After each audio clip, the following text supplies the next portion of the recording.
Kanye West is no stranger to controversy, and his highly publicized split from ex-wife Kim Kardashian has been the talk of Tinseltown in recent months. The late registration rapper has also been involved in a bitter feud with Kim's new man, comedian Pete Davidson, and Jake Paul has had his say. Stay with us, as today we're discussing the news that Paul has guaranteed a $60 million offer for a Kanye West vs. Pete Davidson fight. First up, where has this feud come from? As you will know if you happen to have the internet, Kanye West is no walk in the park. The rapper and ex Kim Kardashian split last year, and their divorce was rubber-stamped earlier this year. Since they split, Kim has moved on pretty quickly and is currently dating the King of Staten Island himself, Pete Davidson. And Kanye has not taken it well whatsoever. The feud goes back as far as 4 years, when Davidson made fun of West on SNL, but it obviously didn't end there. A year later, the pair were spotted together at Kid Cudi's birthday dinner, who is a mutual friend of both. But all of this was nothing compared to how Kanye reacted after last year it was revealed that Kim was now dating Davidson himself. As rumor has it, earlier this year Davidson allegedly texted Kanye, goading him by revealing he was in bed with his ex, Kim. Ye responded by dropping the song Easy. The video features a cartoon version of Pete, with Kanye appearing to bury the character representing the 28-year-old Davidson. As well as this, Kanye christened Pete with a new nickname, Skeet, before encouraging his own fans to go after him on social media. Not very mature behavior from the Donda MC. In response, Davidson, being the bigger man, deleted his Instagram account, and Kanye has since been the subject of a petition to remove him from Coachella after his cyberbullying. What have you made of the feud? Next up, we're discussing Jake Paul's response. Current boxing sensation Jake Paul, who also dabbles in promoting boxing fights, has had his say on the ongoing feud between Davidson and West, guaranteeing the pair a huge payday if they were to face off in the ring. Paul, who knocked out Tyrone Woodley back in December, has suggested the fight could be worth as much as $60 million,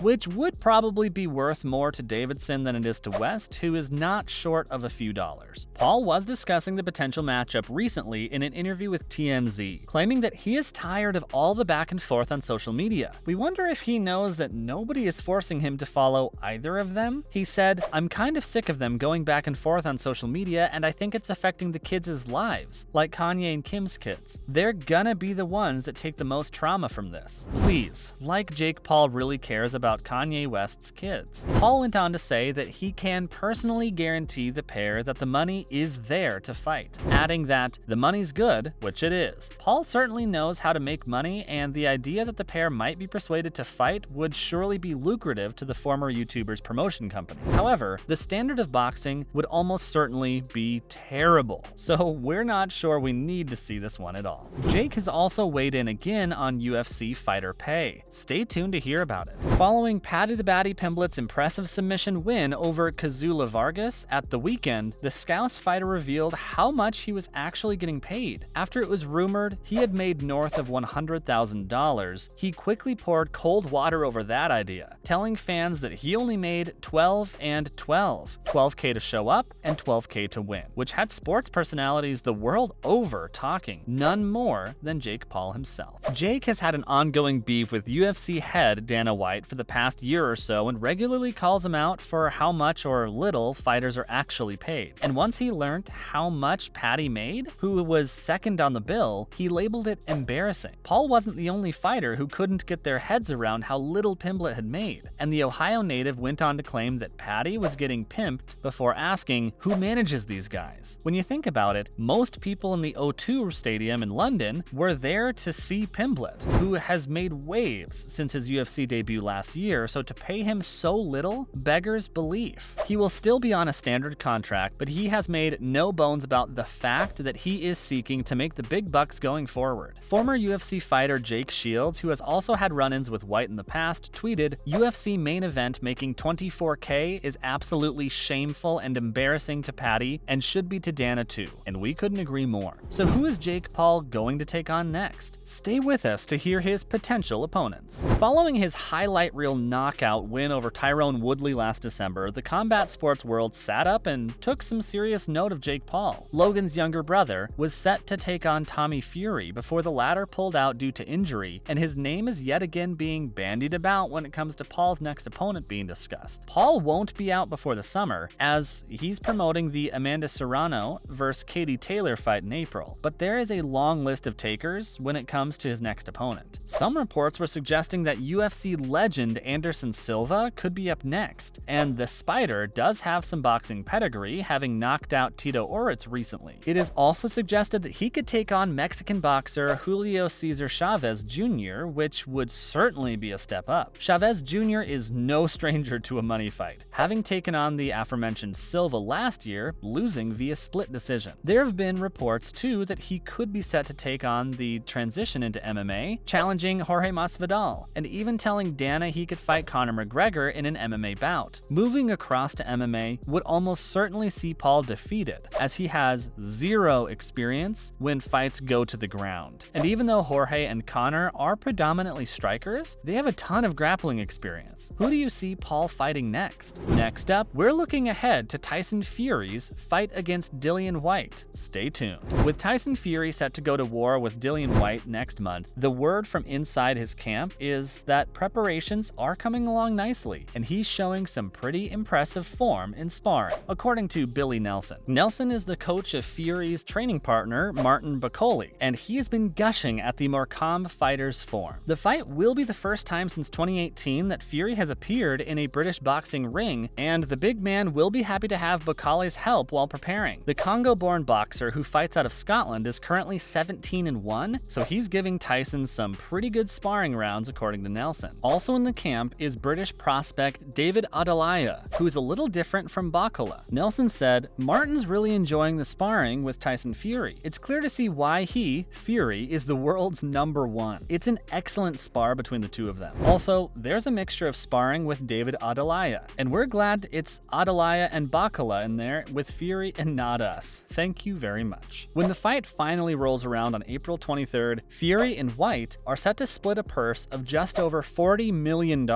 with the lion's share going to the champ, Fury, who will receive around 80%. Whyte nearly didn't sign the contract as he was unhappy with that split, but the $8 million he is set to receive is around 32 times more than he has earned in any fight before, if Fury is to be believed. And finally, Errol Spence has been on. Stick around. Current unified welterweight world champion Errol Spence has this week claimed that his days at 147 pounds are numbered, and that after his next 2 fights, he will be moving up. And he revealed that once he claimed the other 2 belts currently not in possession, he will say goodbye to welterweight. It's possible he will look to fight Terence Crawford, who currently holds the WBO belt. Once he has fought current IBF champ Yordenis Ugas, it is thought once he gathers all the belts on offer in the welterweight division, he will then step up in weight for a new challenge, as he has recently claimed, "I've been done with this weight. Once I do what I said I was going to do, get these belts, then move up, I got to fight 2 more fights at 147 and then I'm moving up." The Spence v Crawford bout is surely the one which boxing purists are dying to see, and it'll be interesting to see if Crawford can handle the style of Spence over 12 rounds. We shall have to wait and see. Who do you guys see coming out on top if these guys go to war? Let us know below. As always, thanks for tuning in today, and don't forget to like, share, and subscribe to our channel. Bye, guys.